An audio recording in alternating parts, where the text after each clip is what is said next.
पितृपक्ष में अपने पुरखों को भोजन कराने की परंपरा बहुत महत्वपूर्ण है।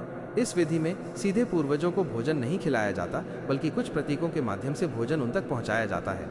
इसके लिए सात्विक भोजन बिना प्याज लहसुन का तैयार किया जाता है। भोजन से पिंड दान किया जाता है और जल तथा काले तिल से तर्पण किया जाता है।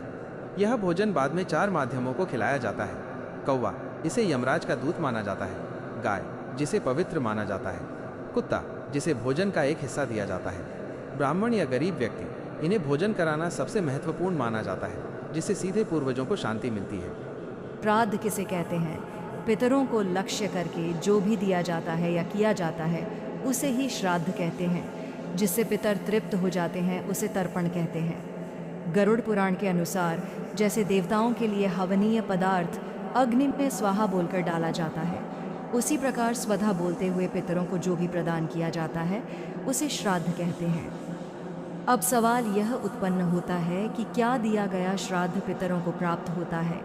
इस विषय में ऋषियों की मान्यता के अनुसार मृत्यु के पश्चात जीव का अपने शरीर से नाता टूट जाता है, किंतु सूक्ष्म शरीर बना रहता है। अतः अपने पुराने शरीर के अनुसार भूख, प्यास, इच्छा, तुष्टि, गुस्सा, कष्ट आदि बने रहते हैं। सूक्ष्म शरीर में आ जाने के बाद वह अपनी इच्छाओं की पूर्ति हेतु किसी को माध्यम बनाना चाहता है। माध्यम वही व्यक्ति बन सकता है जिसका उसे जुड़ाव हो और योग्य हो। इसलिए शास्त्रों में श्राद्ध करने का अधिकार योग्य संतानों को दिया गया है।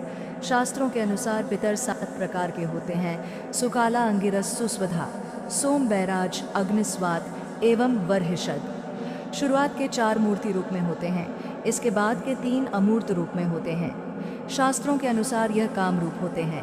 नाम लेते ही कहीं भी पहुंच जाते हैं। संतानों की पुष्टि करते हैं और वंश वृद्धि करते हैं। जिस दिन मास पक्ष तिथि को पिता पितामह में माता आदि की मृत्यु हुई हो, उसी दिन बिना अवन के भी श्रद्धा ग्रहण करने की इच्छा से आ जाते हैं।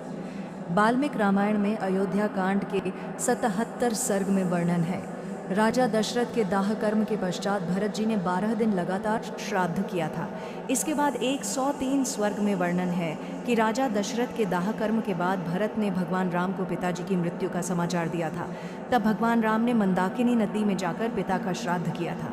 महाभारत में भीष्म एवं युधिष्ठिर के संवाद में भीष्म पितामह कहते हैं कि मैं शांतनु का श्राद्ध कर रहा था, तभी उनका दाहिना हाथ प्रकट हुआ और उन्होंने कहा कि पिंड मेरे हाथ में दे दो। लेकिन आचार्य की सहमति थी कि पिंड को कुश पर ही देना चाहिए, क्योंकि हाथ पर पिंड रखने से सभी लोग ये अपेक्षा करेंगे कि उनके माता पिता का हाथ आए, तब मैं पिंड दान करूं, जो संभव नहीं होगा।